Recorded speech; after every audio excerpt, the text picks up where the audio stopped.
All right, welcome to the 30-minute Empire. So basically, I'm this is actually our first episode that I'm actually with a guest. It's always me talking to me, which is quite sad, but this time I've got a good friend of mine, Lou Antonio. So I'm not going to give the introduction because I think I'm going to do a pretty bad job because the way you do it is pretty cool. So I'll let you introduce yourself and we're going to jump into exactly what we're going to be talking about. All right, thanks, Matthew. I appreciate you running this up as well. Okay, so yeah, my name's Lou Antonio. I probably say live in Bali. Originally from northeast of England in a place called Newcastle, not the Australian Newcastle, the OG We Newcastle. copied we copied everything you guys did. It's like to the Literally, T. literally copied everything. But Yeah. anyway, I've been in ecom for coming up to 10 years next month. So a veteran in the game. I've kind of been there, seen there, done it all. My journey was incredibly difficult from getting started as well. I didn't kind of start with the best circumstances, managed to turn it around, grow that to six-figure brand, started another brand, got that to seven figures really quick, and then started consulting for other brands. Pretty much, it's technically like a rinse and repeat of the process that I developed that works pretty much for every ecom brand. But it's only because my journey in the beginning was so difficult.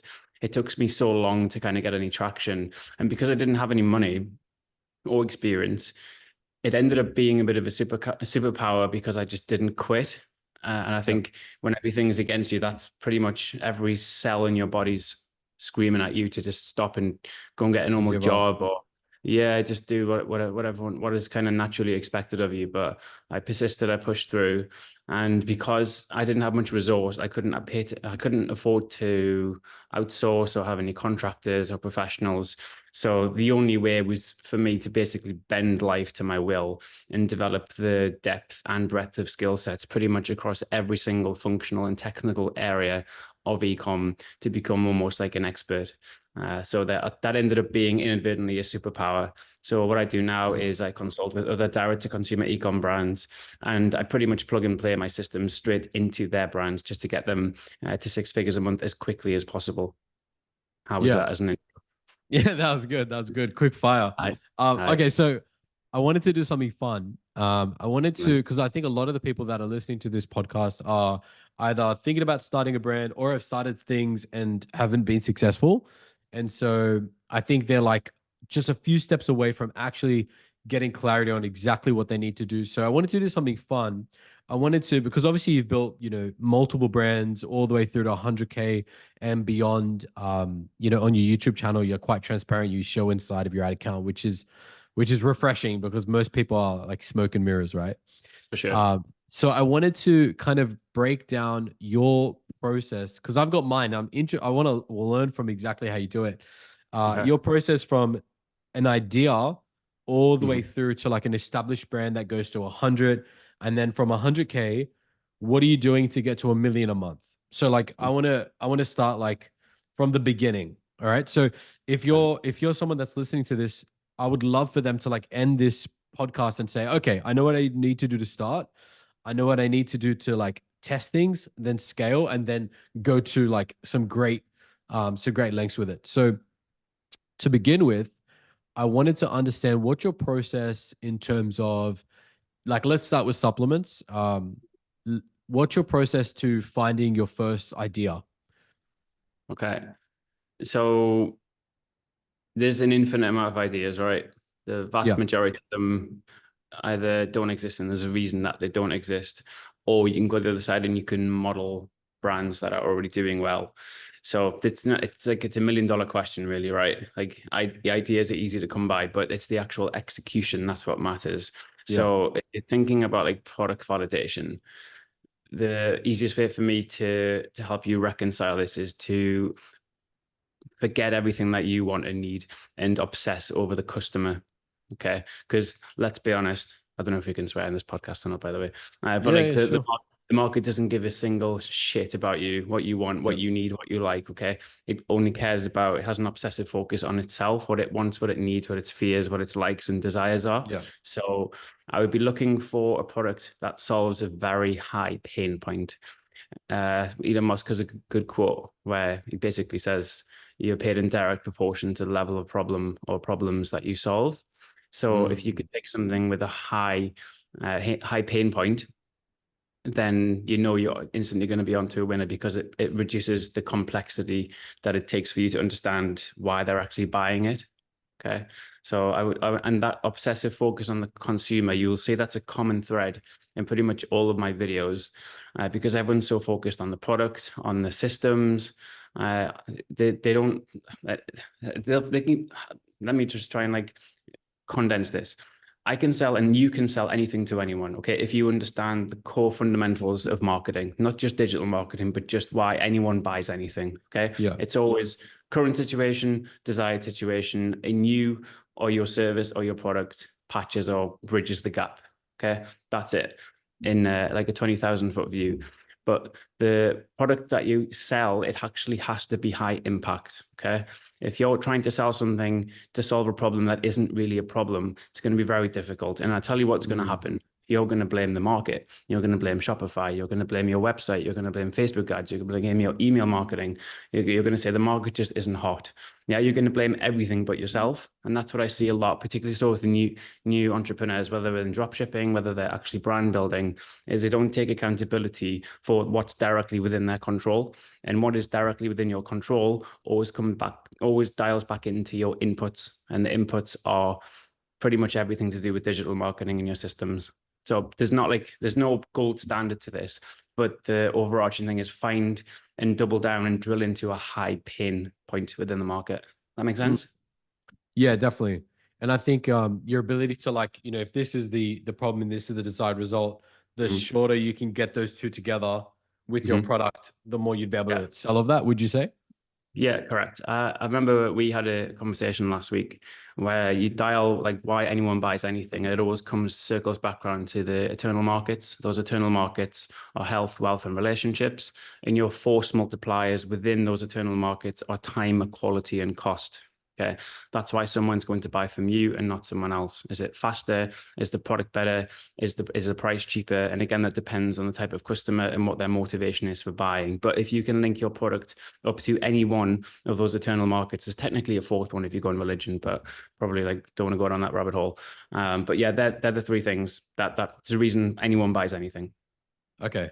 No, I really like that. So we've got an idea. One of the brands that I'm building public is a greens powder business in the US, something that I've actually gotten you to help me with as well. Let's say we grab this greens powder, which we've been talking about a lot, helps with bloating and stuff like that. So we've got our product. We're currently going to be drop shipping it, slapping our own labels on the product with a third party company that does direct to consumer logistics. They do drop ship for us. Perfect. So then run me through the most important parts of a website. Once we have an idea and it tackles the health part of the three major areas, what's the website looking like? What's the most important thing? There's a lot of important things. If you just think of it from the customer perspective, we're going in assuming they don't know you, they don't know your brand. Are they product aware? Are they problem aware? Are they solution aware? Where do they fit in that? Because that dictates what that flow looks like. But in terms of like standard psychology, which is all this is really, right? We're just dealing with human psychology. Okay. It is always almost the flow of who, what, where, why, if.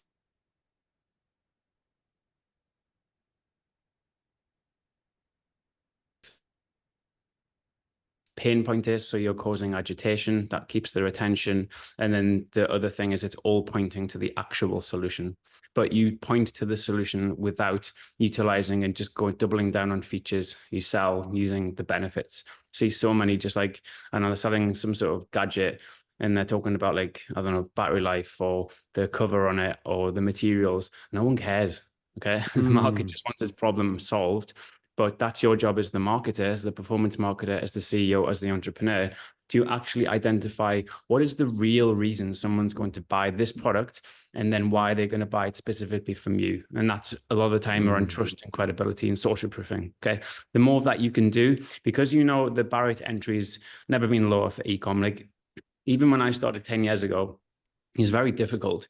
There was a lot of manual elements to it. Whereas now, anyone can pretty much set up a store. You can even use AI to set up a store. Okay. Yeah. So yeah, that's right. Where that's good, the way that gets bad is now you have to assume everyone who lands on your website, their first initial thought is this a scam? Is this real? Are these guys legitimate? Are these reviews real? So it's up to you as the marketer to be able to reinforce that and take them on a bit of a journey. And then the other side of it is everyone is so focused on the top end, on the front end. And by the front end, I mean just on the ads side of things. And they expect impulse purchases, where in reality, the average is between 4 to 7 digital or physical touch points before anyone will buy anything from anyone. And that's the other side of it, where you almost, because I'm assuming you want to build a brand here, right? It's not just like a pop-up store, make a bit of cash and then close it. You want something with exit value. That's what I find. These are the brands and the entrepreneurs I like to work with. Okay. So to do that, to build a brand, you need to be able to first and foremost understand your customer, but understand them to the point where you know them better than they know themselves. And then once you have that customer, you nurture, you build a relationship, and you keep them coming back. You turn them into brand advocates, you turn them into a sales force. And I don't mean like you don't have to pay them for referrals, but your product is so good, or the service or the brand, the whole experience is so good, they can't help but refer and tell their friends. Yeah, this is how you build a brand. Okay. It's all credibility, trust, but then longevity over time and consistency. Okay. If you're just so focused on the front end customers, like again, think about it from ads. It has conversely also never been easier to run Facebook ads. I remember back in 2017, 2018, you used to have to run, I don't know, you could run hundreds of ads because you'd have individual interest stacks, okay, or individual interest bases you'd be looking. So you'd have thousands of hypotheses about, because that was the old power of Facebook, right? You could be super, super, super targeted with your ads because it knew like that demographic information separated it from everything and everyone else. Whereas now AI does it for you. You can do a broad Advantage Plus and you don't need to do any of the work. Facebook will read your image. It knows what's in your video. It knows the text. It'll scan your landing page. It looks at your CTA, your copy, your headline. It knows all of this already. Okay. So the problem there, as much as that sounds great, is the barrier to entry is so low that it becomes like, it's almost trying to think of an easy way to put this. So can I use analogy?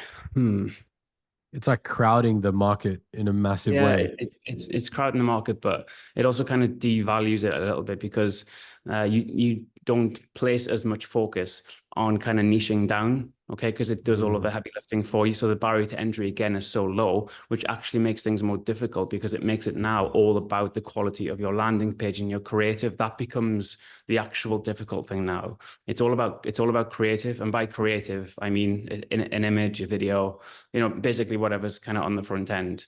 That is now the hard thing to do. Okay. And it changes all of the time. That makes it even more difficult because it's not just like, okay, this particular format works. Again, it's going to be dependent on your niche.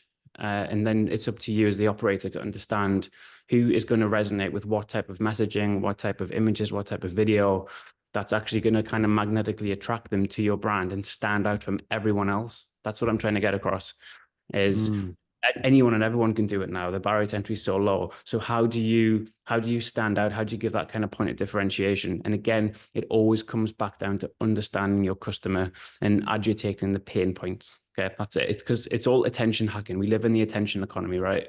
Everything at all times is vying for your attention. And most of the time it's your phone. Okay. And what do you spend most of the time on your phone? Instagram, Facebook, TikTok, whatever. Okay.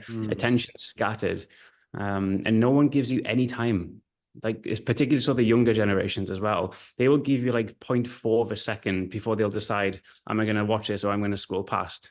Okay. So it really forces a lot more emphasis on you as the operator to be able to create magnetic creative. Okay. Something that it's interesting, it's funny, and think of why people go on social media in the first place. It's to be entertained, right? They don't really want to be sold to. Yeah, definitely. Okay? So how can you kind of blend it in so that it doesn't look like an ad? But again, there's other guys in ecom who say that doesn't work because it kind of tricks them into it. So it's a bit of a minefield. But anyway, I don't want to overcomplicate it. But what I'm saying is everyone just sees the end result. They don't see the work that goes into it. Okay, yeah. They just see like the 80-20 of get a basic Shopify store, run some Facebook ads, move to Bali, retire, move to Dubai, get the Lamborghini, chill. If only that was the case. It's not. It's the complete opposite. No, it's Okay. definitely not. Nothing worth doing is ever easy. It's Yeah. not.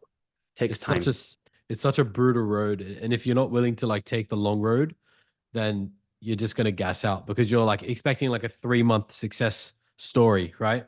And you're operating on like 3 month like kind of Mhm. sprints, and you Yeah. end up just going nowhere. So I Yeah. guess I really like what you've said about figuring out the desires of what actual people want from your product, because that then feeds into the landing page you're talking about, and then you also mentioned it feeds into the ads as well, so that Yeah. everything is very congruent with what people are desiring. So, like for example, with the greens juice, for example, bloating Mhm. is on the ad, then bloating is on the landing page. Yeah. Can we take a step back and can you run me through your process on how do you actually figure out what people want? What does that look like? Okay. How do you think you find out what people want? So naturally, I'm going on like Amazon reviews, competitors' Mhm. websites, Reddit forums. Mhm. What's your unique? Do you have a unique approach to it, or Talk to customers. oh, like I'm talking about fresh brand? Like you don't really have any customers. How would you? Then you have to find out and speak to potential customers. That's what I'm saying. Like you don't have them. You have to start with a hypothesis. Okay. You go with a thesis, and then you're just constantly on what I call the physics of progress, which is how any progress is made in anything, which is hypothesis, take it to market. So test it. Did it work? Yes. Do more of it. Did it not work? Okay. Go back and try something else. And that's any skill acquisition, basically. Okay. So, and this, when I work with anyone, when they're picking these like horrible products from Alibaba to dropship. Like, Yeah, what do you know about pregnant women? This guy is a 21-year-old guy, okay? Still in high school. How are you going to sell to them? You don't look like them, you don't talk like them, you don't know like what their problems are. You can yeah, kind of ascertain and go down it, but like, have you got a pregnant auntie? Can you speak to your mum? Who, you know what I mean, who's been through that? What yeah. was her Gotcha. problems? What would have been useful for her? Okay. Like direct interaction with the market. But I'll tell you where a lot of the limiting beliefs comes in is they will say, oh no, someone else is just going to steal my idea if I talk to them about it. Bro, no one's stealing your idea, like for real. The amount of, as you Yeah, that's know, right. time, effort, focus, money, energy that goes into getting something off the ground, unless they're incredibly motivated, okay, unless this is like a validated product and market already, and they have the existing That's right. infrastructure and skill to execute on it, no one's going to do it. If they're going to copy you, they're probably going to want to see you be successful with it first. And even then, you're going to have a head start on them. So again, just another one of those limiting beliefs, but stick on answering your question. You just got to talk to the market. And if it's something you have no contact with, then at least sell to something where you know you have a target market of at least one, which is sell to yourself. Is this something you would buy? Is this something you would use? Does this solve a problem that you have? Okay. Mm. Can you look at how you spend your money for the past 3 months? Get your bank statements, do a bit of an audit. Where am I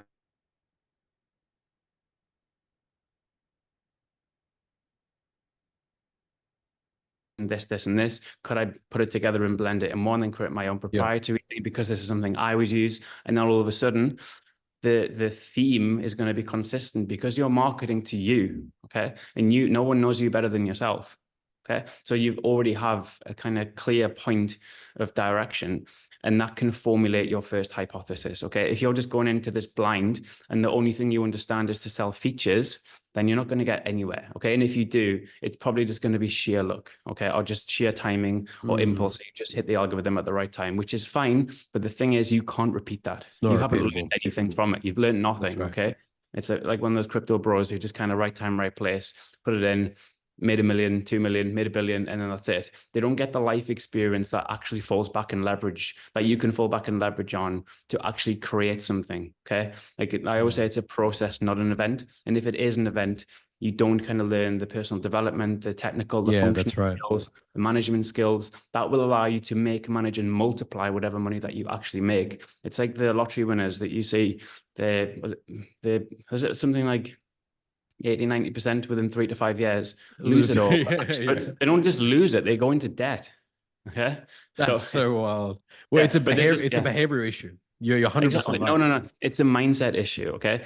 Like we're working together. Like this is why the first whole week of my program is all mindset. And I Mm. say this theme resonates pretty much in, I don't know if you've seen any of the podcasts I've been on, but I always say the same thing. The skill set without the mindset will leave you upset. And it's so true, Mm, particularly so when things get difficult, which they will. To expect mm, it to be plain sailing, don't even start at all. Okay. It's not designed to be easy. It's supposed to be mm, difficult. Okay. It's almost like a litmus test the universe places on you to see how much do you actually want this? How much hell are you willing to go through to prove that you're worthy of it? And it's not who are you, it's who are you becoming. Okay. And getting crystal clear with it's almost like pinning down the personality traits, the character traits, how you think, how you dress, how you interact, how you manage of a person who's running a 7 and 8 figure brand versus your current personality traits now. Who do you need to become? How are you kind of taking on all these aspects that's going to allow you to be a good operator at this level? Because if not, it's going to be in on one hand and out the other, or you just don't make it in the first place. Okay. mm. And as I said, it's a process, not an event. And the way you get there is just dealing with one problem at a time, because it's not like you don't want problems. You just want better quality problems. That's what you want to optimize for. For example, you want a problem of how do I invest 2 million versus how do I make 2 million? They're still problems, but one is a better quality problem. And that's kind of what you want to optimize for. But if Mm. you magic with a magic wand and get there, you haven't had to develop the character, the personality traits, or the network to be able to manage this. So you'll just end up straight back at step one again, and then we'll have learned nothing. Make sense? Yeah. Yeah, I really like that. So kind of following along the journey, we have this idea. It's best off not to go for an idea that solves a problem for someone you don't understand, like a pregnant woman, if you're not associated with any pregnant people. Definitely don't go finding bloated people trying to like ask them why you're so bloated. Can I help you? That probably Yeah. wouldn't be the best approach. My kids have done that before. We're sitting in an elevator and Mm-hmm. my kid Ezekiel, he's like 3, looks up to Mm-hmm. this guy who is like real big, and he goes, like, why are you so, you got a big belly, so like that's probably Bro. like, and we had so long for the elevator, so with me and my wife are just like, Bro, see that? well, like just take us out of the elevator. So I like that though. You're finding a problem that is solvable to someone that either you can get a hold of or you solve for yourself. So like, products that you would naturally use would be Mhm. a lot more beneficial because you can speak in the same manner as your customer because you're your own customer. It's a lot easier. Yeah, Um, absolutely. yeah, It's I like finding that. resonance and harmony in the messaging. And let's be honest, it's all about the resonance with your messaging. Okay. Yeah. It's because people don't buy from faceless corporations, people buy from people. Okay. And the way you sell is by creative storytelling. That's how we learn pretty much anything and everything, is all through the narrative. Okay. And having or solving your own problem, if you don't have a starting place, is a perfect place to start from, because you have your story there and then. This is me. This was my problem.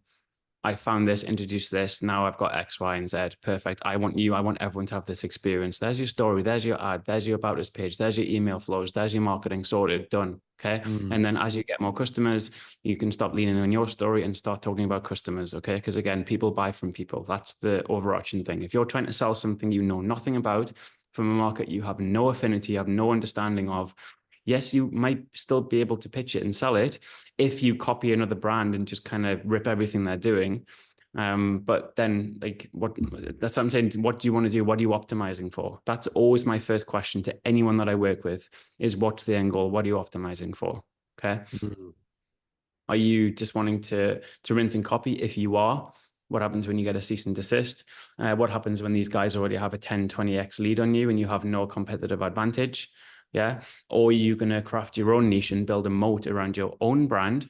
Okay. Now it's very difficult for others to copy you. You have your own story, you have your own mission, you have your own purpose, you have your own customers. Yes, it's a longer journey, but then you have something with real exit value. And let's be honest, in ecom, margins can be really thin. Okay. Like this is what I was trying to get to before with the repeat customer side of things, because everyone's running ads. They've never been more expensive, which means you're barely breaking even on that first sale. If you can make any profit at all, again, this depends. This is something else we need to think about when you're looking at your product. It's like the second most important thing is margin. But yeah, mm. if you're barely breaking even, it's impossible to scale because everything that comes in goes straight back out in the business, especially if you have an inflated operational expenses. Okay.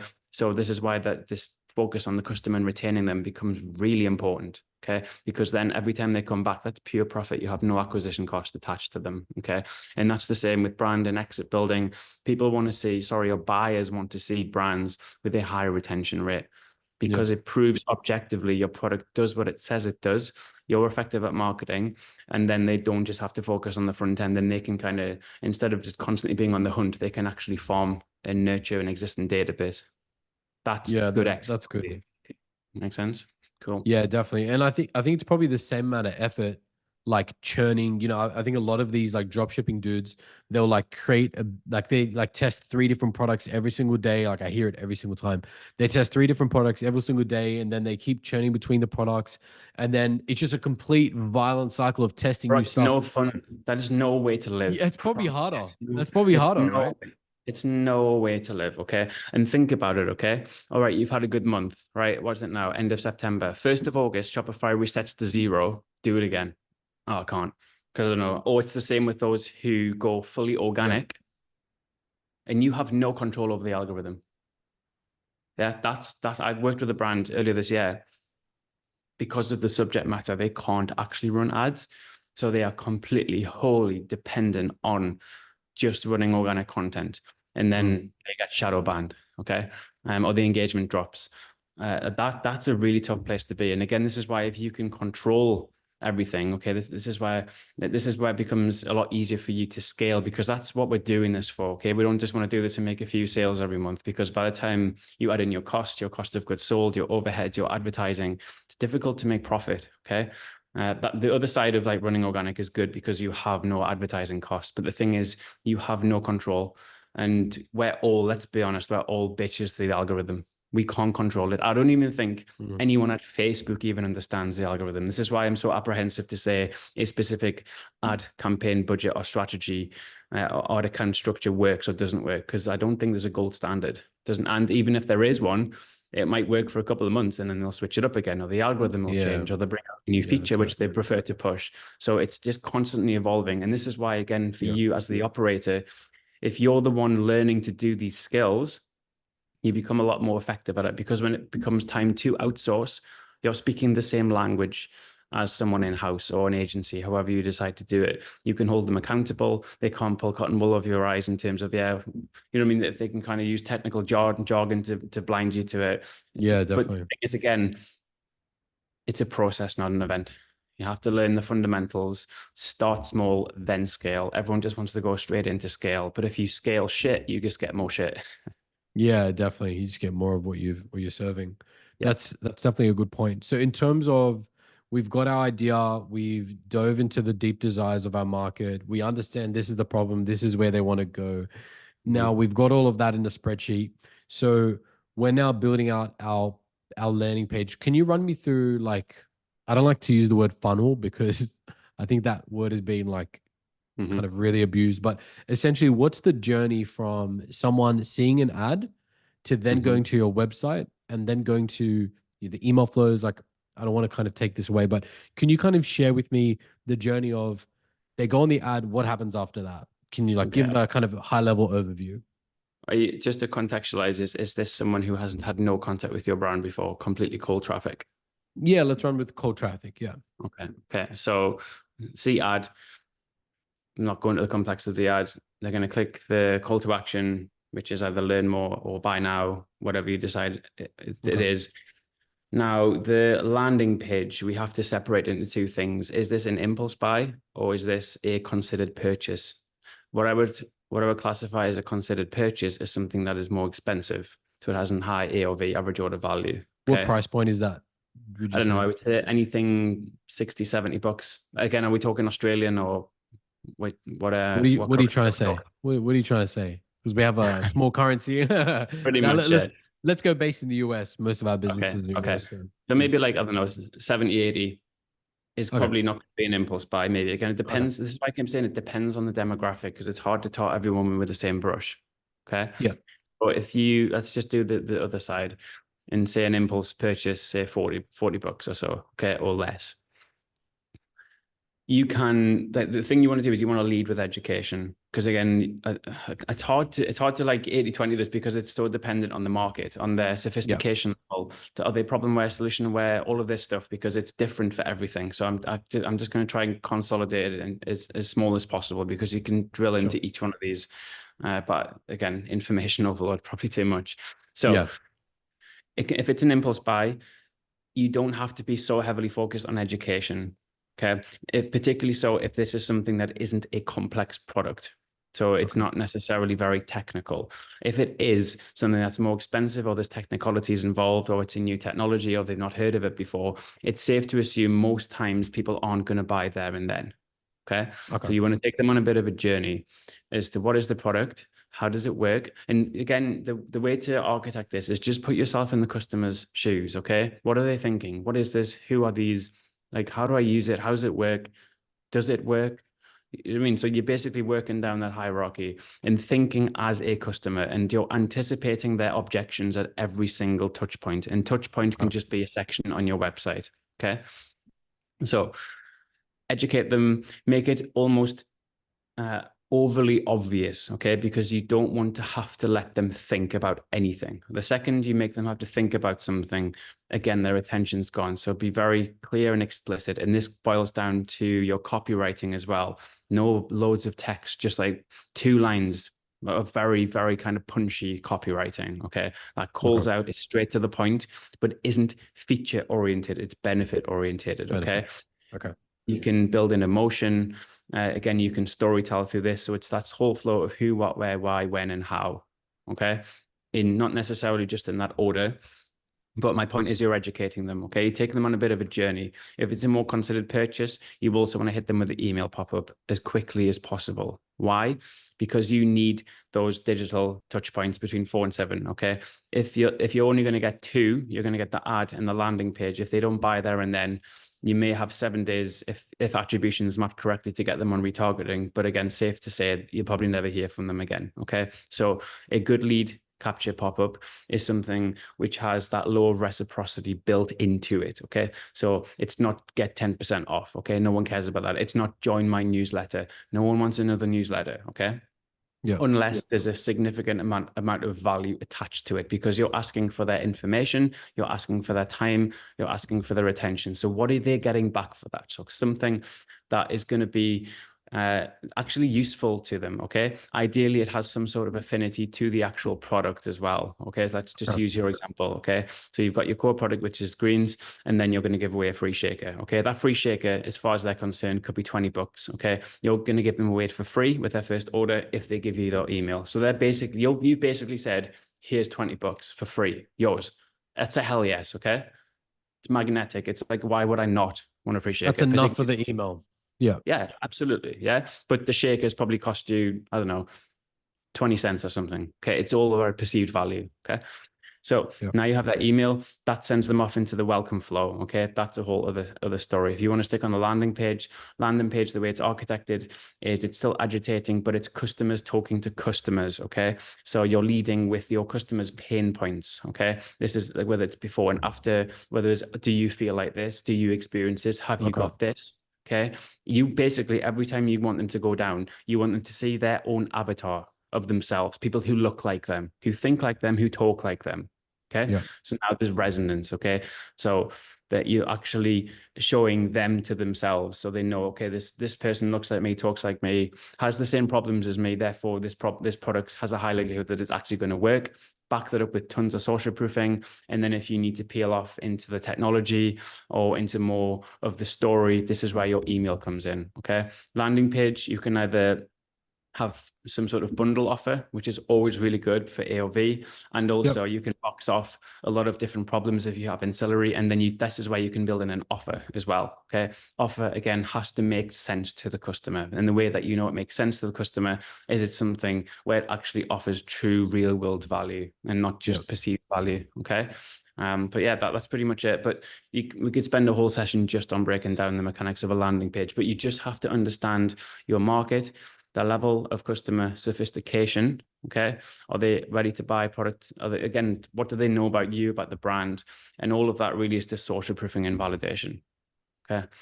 And then the heavy lifting, if they aren't impulse buyers, is done on the email. This is where you now This is where you relationship build with them, okay? And those welcome flows, you're not selling anything, okay? You give them the offer, okay? Now let's tell the story. Here's my story. Nice to meet you. Hi, I'm the founder. Story, okay? A little bit more about the product, a little bit more about, this is the next email, how it works. Next one, what's in it. Next one, customer testimonial. Next one, offer. Final one, this is when you use discounts. Okay, use discounts strategically. Do not lead with discounts. Protect your margin at all cost and build more credibility in the product. Because if they see discounts, that to me says, I can't move the product. I've got too much inventory. I always have to run sales. The downstream psychological impacts of that are, okay, it's obviously not worth that much. Okay, if you want to build a brand, you want to particularly so a single product brand, which has a hero product, you want to build as much kind of credibility in that as possible. Again, that it comes through to the consumer. Okay, if you just lead with discounts, you will get the wrong type of customer. Okay, this is a customer who's impulse buy. Short-term customers are no good to us. We want long-term customers. Okay, and ones ideally who pay full price. Okay. Again, I'm just trying to like keep this as short as possible because this is a whole hour call in and of itself, and we could even like break down funnels and stuff and go through it. But does that answer your question? That's perfect. So, in summary, like for everyone that's listening, we have our idea. We make sure that idea aligns with someone that we can either get in contact with or ourselves. It solves an actual problem, and then from there we're shifting over to the actual website and designing the website and that flow from the ad to the landing page. Then on the back end, which is kind of the thing that does the heavy lifting, if they don't buy, is that email flow. Yeah, so that makes perfect sense to me. Let's go to advertising. So we've designed our landers, we've done our flows. Obviously, I've engaged you to like help us with the Greens Juice business that we're currently building for a customer of ours, which has been awesome. You gave me these email flows that were freaking so. I think it took me like 2 weeks to like get through them. I thought it was gonna be like 5 emails, like 500 emails. So crazy. Nah, bro. It's seven-figure brand, bro. Like seven-figure brands do not just have like a 2 series abandoned cart. Like this is really well architected. But sorry, carry on.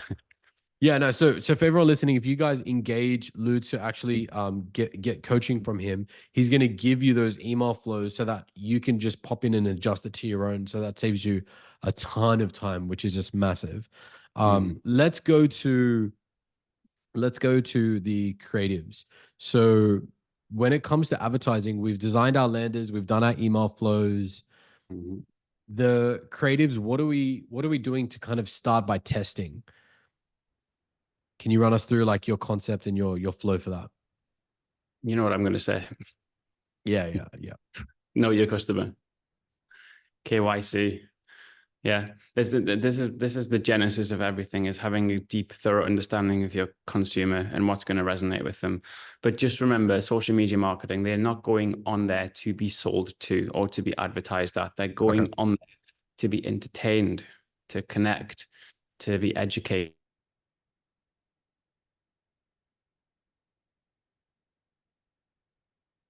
Oh, it's some kind of... How can you use that as a concept to build into your ads? Okay. And there's a difference between your front end ads, where they're more awareness, versus the retargeting ones, which are more social proofing, validation, and maybe leading with an offer. So if you're talking just about the front end, this is where you're going to employ the use of consumer psychology. You're going to make something that's scroll stopping. You're going to use copy, and by copy, I mean text, that actually hooks in attention, takes them on a journey. Storytelling, it's punchy, it's short, okay? And then the imagery or the video is something that's going to actually attract attention. And that, again, is a whole science in and of itself. And if you don't know where to start, say this to everyone, find the biggest 3 to 5 brands in your niche, go in their ad library, look what they're doing, look at the ads which have been running the longest, and there's probably a little bit of a hint that this is working for them. If they have the same market, the same audience, a very similar product, there's a probably high likelihood that this is going to work for you as well. But as I said, running Facebook ads has never been easier. The roadblock now is content and content generation. I have a whole content flywheel, which we've not even got into yet in our work together, which basically gives you an unlimited amount of content that compounds on itself based on specific narratives. But the narrative, again, is up to you to figure out. And the way you figure out the narrative is by really understanding your customer. And the thing you lead with is you want to agitate, you want to point at problems. Okay. Think of the news. Like no one, like if they ever do it, they're probably like 2 minutes at the end or a minute at the end of an hour-long news session of like good news. The rest of it is all heavy hitting. It's all negative. It's all provocative. Okay. That's what we're wired to as humans, to pick up on attention, things with shock value, put you in flight or fight. So how can you utilize that in your ads, in your creative? Something that is different, it's new, it's unique, it's punchy, it's going to grab attention. Okay. So there's, again, no one size fits all, but as basic overarching principles, hopefully that gives you something to go off just to get going with. Yeah. Okay. That's good. That's really good. So your the kind of the overall approach that you're taking is kind of very similar to the news because of the fact that they grab attention through negativity, right? It's Yes. kind of like you're kind of calling out their problems, which is what Yes. you mentioned to me before. Yeah. Okay. So your kind of your principles for testing is figuring out what your competitors are doing. And then from there, once you've found, let's say you've run like 10 creatives, which is kind of I'm documenting our process online, LinkedIn as well. Cool. So that people can see like how we take a brand from 0 to 10K. And we've just launched our 10 creatives. What from there? What's the process from you found like 2 to 3? Are you trying to become slightly profitable at that stage, or are you expecting to be massively in the negative for that stage?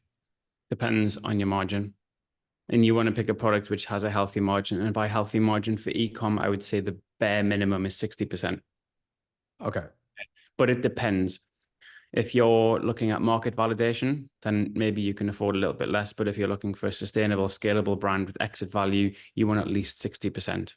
That's what I would say to aim at. So you're probably not going to be profitable from day one unless you have a good margin. Okay. And the other thing you have to think about as well is that digital 4 to 7 touch points. What's the buying cycle, that attribution window between them first coming into contact and them actually buying? That might take them 2 weeks. Okay. That's the other thing. It's okay. Ad isn't working, Yeah. but yeah, it took 2 weeks to think about it or talk about it or to be more educated in your email flows Still in the before they email actually flows. bought it. Yeah, so there's delayed attribution, which Facebook might not even map or attribute at all. So you have to think about that. But the thing is, they still first came into contact with you and your brand and your product through that source. Okay, so that was still kind of the primary objective or the primary touch point that got them to buy. So again, the bigger the margin, okay, the more profitable you're going to be, obviously. But the converse to that is the longer it's going to take for them to purchase, unless you have tons of social proofing, or it's referred, or it's a recommendation from someone else already, or it's like proven that it does what it says on the tin. So Yeah, again, got you. I'm trying to like give you overarching principles, but it's very difficult to say specifically because there's so many variables. Okay. Yeah, cool. So, let's run on the assumption that let's keep running with that green juice example. So with the green juice, you're running your 10 creatives, like some are getting a cost per acquisition of like your target cost per acquisition is $20, for example. Are you expecting to get a few of the creatives to hit that number yet? Or are you going to wait like 4 weeks so that the email flows have ended for your welcome series, for example, on the back end? What are you doing? No, 4 to 7 days testing ads. Okay. After day 4, you can start to make basic assumptions as if this is something that's going to hit or not. But 7 days, you can generally get a feel to, is this working or not? Okay. The only thing you have to be aware of is delayed attribution. So if something is lukewarm, if it's not terrible, but it's not great, then you can extend the test on it. That would be the principle I would use. Okay. And obviously, if something's working, then obviously just keep it going, or you can slowly scale it, or you can horizontally scale it. Again, depends. But the thing is, every time you're turning off a piece of creative, you're cycling in a new one. Don't ever let that flywheel stop. Okay, because Facebook actually likes you to keep feeding with new content, because you get ad fatigue, which sets in, or the frequency gets really high. So you got the same people seeing the same ad and obviously still not buying. So you want to keep that pipeline going as much as possible. And that's, from a front-end advertising perspective, that's like one of the main jobs for the operator in the beginning, to focus on that, is creative. And how can you think of ways outside of the box? Can you use UGC, so user-generated content, once you have consumers? Can you partner with affiliates or influencers or YouTubers? Can you do your own kind of content yourself at home, homemade, even if it's just like founder story stuff to begin with? Can you use graphics? So something like Canva, like there's loads of options. So yeah, that process never stops, even for the big brands that are always constantly cycling and coming up with new creative ideas. But the thing you want to look for is, are there any consistencies between what's hitting and what's not? Whether that's on the narrative, whether it's on the positioning of the product or a certain type of person. And what helps is to have some sort of scientific approach to the way that you're mapping this out. So it's not too scattered. It's not just like a pure chance that this one hit. You want to try and understand, why has this one hit? Why is this different to all of the others? And then you get a bit of like, you're finding your way in the dark, but now you can start to see clear a little bit more. Okay, this works. Let's do more like this. Or that doesn't work. Okay, let's not do any more like that. So slowly, surely, this is how you start to refine your marketing. This is how you build more deep depth of understanding of your consumer. And this is what then ends up being the actual narrative. Like, let me use an example of my nutrition brand. I didn't have a clue. I'm not a parent with a teen in sport. Okay. I don't know what their problems are. I just know that they have a particular type of problem. But when I started, I hadn't refined the messaging at all. In fact, after about a year and a half, I completely rebranded everything, because now I actually understood what their problems are. Okay. I knew exactly who to target and the language to use to do it. Okay. But in the beginning, unless I went through that like year and a half of just trial and error and just constant failure, I would never have got to a point where now my messaging is so refined and dialed in that I have a very high degree of confidence that pretty much any ad we run is going to do well. It's going to at least break even. Again, you just don't start there. So it's just being in that scientist mode, using that scientific process, really, of what I said before, physics of progress. But just track it. Don't just test and scattergun it, because then it's very hard to actually scale and build on. Okay, can you run me through like your tracking process? Are you like launching your ads, writing down what you thought of them, finding the winners, and then writing down what the winners were and creating more of those? Is that kind of the flow? I'm going to put a YouTube video out in the next week or so, where I'm going to detail my whole creative process. Okay. Okay. Let me see if I can summarize it. Sometimes it's easier for me to I'll show. link his YouTube channel down below, by the way, so that you guys can look at it. That'd be good. Well, let me just try and like break it down for you. So we start with a hypothesis, okay? And this is a long list of 30 to 60 ideas. Okay. Those 30 to 60 ideas are then acted upon. We either have an in-house creator, or it's sent out to influencers, or there's images, graphics made of that idea. Okay. They then run as organic, okay, posts, reels. I'm just focusing on videos for this, okay? The organic content that hits, and the metric we use for that is getting 10, 20, 30, 40, 100K views. Now we know it's working on organic. Therefore, there's a very high likelihood that this is going to work as an ad, okay? Then we shifted from the organic into an ad. And then the title or the subject matter, we run through ChatGPT with a very good prompt that says, you're acting as this is the market, this is the messaging. Can you give me 5 to 10 more related videos on this subject matter that we can test? This then spits out 5 to 10 more, which are linked directly to whatever the heading or the title is of that video. That then feeds back into the master document, which then goes back out to the creators. Okay. That doesn't stop. It doesn't stop. Okay. It's kind of a self-compounding thing as well. And every time you go back, you're only basing the iterations on ChatGPT off winning creative. Okay. So every time you push it back into the start, you just get better and better and better. Yeah. Wow. Okay. Might want to replay that bad boy. That's real good. That's awesome. That's it. This is secret sauce, man. These are like big brands doing this stuff. We'll have to make this that advice was from a guy called Gary, who runs a golf brand called Lagshot. He's doing like 30 million a year. And that's pretty much the same process that they're doing. So again, if it works for these brands, it's something that you can test on a smaller scale. You don't have to like have an army of creators or an in-house content creator. It's something you can just do yourself on a smaller scale. And just remember, always start small, then scale, nail it, then scale it. Don't have to go straight in. And because otherwise you just get overwhelmed and then nothing ends up getting done well. Okay. No, that makes a lot of sense. Well, can we then talk about and touch on growing the business now? Like we've tested, we found the winning angles, we found these winning, creatives. we're going to be consistently like pumping out other new creatives. What is your process of growing from like zero and then going all the way through and growing the business to something incredible? Same What's as I said that? before, nail it and scale it. Okay. Start small, then scale. You have to find what works, find market resonance. And then only at this point can you then diversify the range. Can you offer more offerings to existing customers and also new customers? And the way you know what to offer is based on what the customers are saying they need. And the way you find out what they need is by talking to your customers, whether that's through automation. You've seen my post-purchase emails. I have direct communion with my customer service, with my co-founder and me, where I'm offering and I'm leveraging customers for information. I give away something for free. Have your next order for free. I just want an image. I want a video. I want a testimonial. Here's £5 off your order. I've got 3 questions. How did you hear about us? What would you change about the product? And if you could have any product in the world, what would it be? That is golden information because this is directly from the market, which means there's no bias on my side. Okay.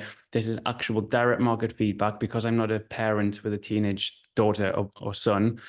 I would never think of that. Okay. Enough people say enough things, enough amount of times. I now know, okay, I'm going to launch this product. And I know straight away there's a very decent cohort of existing customers who are going to pre-buy this, never mind buy it when it's launched, which means technically when we run it as a proper product, that others are also going to want to buy it because I've established the market need. And this is how you move intelligently as a founder instead of just pot shots in the dark. That's how you fail. That's how you lose money, particularly so if you do things like that too small, when in the beginning, the main thing is to keep the main thing the main thing. Yeah. No, I love that. Okay. You mentioned the concept of like vertical and horizontal, the methods of scaling. Can you run through briefly what that looks like? Well, you either tweak budget, increase on winning creative 20% every few days until it hits critical mass or bottoms out, or you horizontally scale and you just duplicate the campaign, but you duplicate it with a higher budget. Okay. Again, some work for some don't work for others. But again, your bottleneck most of the time always comes back down to creative. And then how quickly can you test on landing pages or offers? Again, the offer thing is really big. And by offer, I don't just mean 10% off. By offer, I mean the whole sequence of events that is going to cause someone to want to buy. Okay, just the way you architect that. And it's like there's an infinite amount of variables as you can make for content on landing pages, on offers. And everything always comes back to what we said at the start. Know your customer. The most important bit of advice I can give to anyone. And it's the conversation I have over and over and over and over again with every single e-com brand owner that I speak with. They don't understand their customer. Therefore, they're selling a product, maybe a good product, maybe a terrible product, to someone they don't know and understand. Okay, which is very difficult to do. Yeah. And then they blame the systems, they blame Facebook ads, they say this doesn't work, that doesn't work, where actually it's you. I think radical accountability and responsibility. Again, it comes back down to the mindset, but it's so easy to bury your head in the sand and just quit or blame everything and everyone else, where actually in business, no one is coming to save you. No one. Okay. No one's going to do the work for you. It's up to you to upscale and execute and get better day by day. Okay. Yeah, and definitely. A lot of times that means being okay with failure. Tom Bilyeu has Tom Bilyeu has a very good way of reconciling this, where he uses AI as like an example. I don't know if you've ever seen it might be a YouTube video on that, but there's an old game called Atari, where it's basically a paddle game thing, digital, where AI is basically trying to figure out how to win the game. Okay. And all it's doing in the beginning is just making these sporadic random movements and like failing. And then it hits one shot and then it hits a bit of brick and that's where it gets to the points. And now it knows, okay, I need to do that. Does it again, does better. Now realize I'll bounce off the ball, I get even more. But basically what I'm trying to say is you fail your way forward by knowing what not to do. Okay, by figuring out what not to do, which comes back down to taking action. Okay, so you basically have to reframe failure as the most information-rich data set on the planet. Okay, I always say I'd rather run 1,000 miles in the wrong direction than stand still. That's the attitude I have. But it's not intelligent to do so. And this is the value of actually having a mentor, someone who's been there, someone who's ideally still doing it. Okay, because you know how fast technology moves. If I said I exited for 10 million 10 years ago, probably all of my advice is going to be irrelevant because it's old. It's not relevant anymore. So Yeah, that's if right. you can have someone to shine a torch to help you find your way in the dark, that is the intelligent way to do it. There's a good saying where ignorance is bliss. I don't agree. I think ignorance is just ignorance. Okay. So how can you kind of park your ego and Yeah, understand that 100%. there are others that can help you expedite it, but it's all about just having good people around you, because let's be honest, the entrepreneurial journey is lonely. Okay. Oh, No one around you, no one understands. Your family just want you to get a job. Like the wife's worried about the money coming in. You know what I mean? You got mouths to feed, particularly so is the guy. yeah. If you have no good people around you, you're just going to regress because we're all products of our environment, right? So what can you do to expand that? There's certain things you can listen to podcasts. What are you reading? What are you watching on TV? And then having a mentor, strategic mentor, someone to actually talk to bounce off, to run ideas off, to stress test basic things, or basically help you through certain situations. And I Yeah, don't that's mean right. you have to have a mentor who's exited for 100 million. I mean someone who's just 1 or 2 steps ahead of you. Like the value in that will save you so much pain, and it will also reduce that time horizon. For me, if I knew what I knew now 10 years ago, I would be a billionaire right now. I'm not even exaggerating. Yeah. Imagine 10 years of this level of knowledge compounded over another decade. Yeah. It's almost impossible if you're kind of in that taking daily violent action mindset mode for you not to progress, particularly so if you have good people around you trying to help you. So that's what I would say. I love that. Thank you so much. I guess that leads to a close now. How do people, you know, in terms of mentoring, they're wanting to start a business, how do people engage with you and reach out to you? So I have a whole 7-step framework. It's like a roadmap that I've modeled based on all of the businesses that I've scaled. To get in contact with me, best to DM me Scale on Instagram. My Instagram is at Lou Antonio Matera, Matera, or just search Lou Antonio on YouTube, and the link is in the description pretty much under every video. But most of the time, I'm giving all of this information away for free. Yeah, like I want to be able to be a guide for others who are where I was 10 years ago. Okay. And then if you actually want to work with me one-to-one, this is where we can actually really start to expedite things. But I just love talking business, man. That's my passion. You can probably tell it comes through. I've got all the time in the world to talk business with anyone all day, every day, whether they have a store or don't have a store. So yeah, if you want to get in contact, that's the best way. Just send me a message on Instagram, really. If you can link it in the description, that would be great. Sweet. Yeah, man. Anyone that's listening, just go down to the description. You'll be able to see it there. Love it.